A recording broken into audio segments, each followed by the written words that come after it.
everyone, Allie with Blanchard Insurance. We are back again with Mike Tonsetic, our president and CEO. Mike, I heard you got something interesting in the mail that you wanted to share with everybody. Hey, Ali. Yeah, thanks for having me. Yeah. This is something that I did not think of, and it came to me in the mail just last night. And it is a handwritten card from a infamous foundation company. And this is going back all the way to sinkholes, when we started having all the sinkholes happen over in Pinellas, Tampa, Hillsborough counties and whatnot.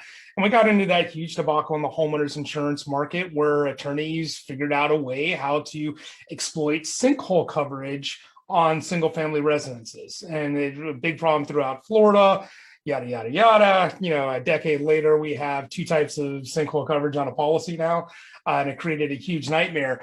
Well, guess what? Because of the recent events, and I think it's kind of tragic, and it is a tragedy of what happened down with the seaside condos. And again, that's still a tragedy that's going on. And, our hearts go out to, the families, and the victims and, all the residents there. But unfortunately, I didn't see this coming. And I was like, wow, this is really going to happen. A lot of these foundation companies who kind of do exploratory drilling beneath your house and say you have a sinkhole or foundation issues, they are going to start going after and marketing to condos and to townhome associations. And they are not going to get, and I'm calling this one out. This is my Nostradamus here. They're going to go in court directly marketing to the unit owners, because I'm getting this and all my neighbors got it as well, because I live in a townhome here in Orlando.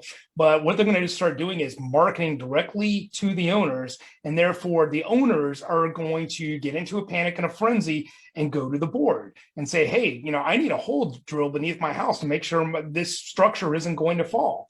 So I think you're going to see a lot of that are going on, especially around where Seaside happened. And I think you're going to see it on coastal condos. I think you're going to see it on condo and townhome associations throughout the state of Florida. So again, it's a tragedy. I hate when this happens in Florida, but I'm going to make my official call now and saying this is going to become a major problem.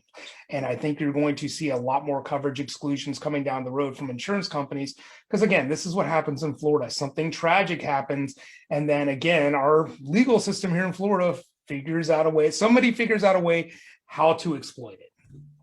Yeah, it's very unfortunate that that's the outcome of a tragedy, is somebody trying to exploit it. Yeah.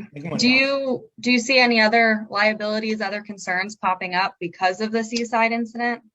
Yeah, there was actually a lot of concerns that were going on in ensuring a lot of these HOAs and a lot of these condo associations, even previous to Seaside. But I think you're going to see a lot of that ramp up again once they start seeing the settlements and the verdicts coming out between the association, the attorneys, and the insurance companies.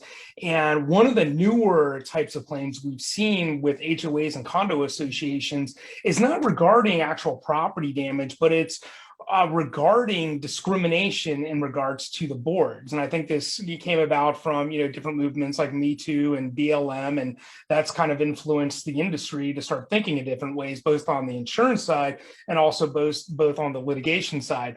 So what we're seeing is some boards being sued for inaccurate representation, meaning like, let's say you have a neighborhood that's, and I'll give you my neighborhood, for example. I live in Orlando, and we have a high concentration of Indians, second generation Americans, living in our community. But we only have one board member who's actually Indian sitting on the board. So does that open the board up for liability? Absolutely.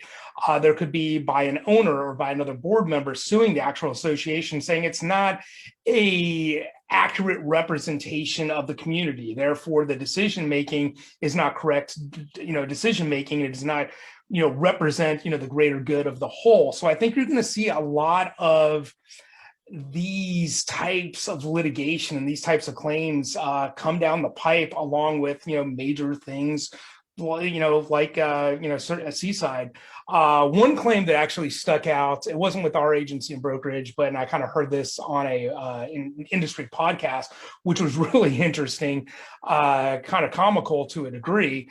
Whether you look at it this way, but what had happened was there was actually a woman who had lived in this HOA community, and I believe it was single family homes. And what had happened was she decided in her backyard to put up a fence, have pigs and goats, which obviously with any homeowners association says you can't keep farm animals or agriculture like in around your property or whatnot. So what she did was she had an attorney basically say that these are emotional support animals and there is no defined breed of animal out there. Doesn't matter if it's a horse, an elephant, it's defined. They got the animals legally defined as emotional support animals. They still made her had the county city come in, remove the animals from the property. She turned around and sued this association for almost $250,000 for pain and suffering because she was being discriminated against. And it brought into ADA compliance, American Disabilities Act. So it brought a lot of things into question. So again, I think and I know that's a fantastical story, but I think you're going to see a lot more of this litigation because of Seaside start coming around. Again, you're going to see something that's completely legit kind of spawn a lot of things that could be considered not legit or fraud. So I think again you're going to see a lot of that coming around. A lot of people again taking advantage of and trying to exploit a Yeah, tragedy. absolutely. Yeah. And if you're a property manager out there or a realtor, or you even sit on a board, or you're even a homeowner, because again, you're paying the HOA dues. I mean, you're responsible just as anybody else. A great thing to do is ask these questions at your board meetings or talk to your property manager or the contingency, which is the board, and ask them, do you have coverage? Do you have like employee practices liability? Do you have discrimination coverage, harassment coverage? Are we protected this as a collective whole from these types of risks? Because they're coming down the pipe. And of course, if you have any questions and you are in these, position to make those decisions, always, of course, reach out to us and we can provide a lot of good advice on that. Yep. And like Mike said, if you guys have any questions or if you're in one of these positions where you need to have answers and you need to know if you're covered, feel free to reach out. Our information is on the screen. Our office number is 407-788-8640, or you can visit us at blanchardinsurance.com. Thanks, Mike. Thanks, Allie.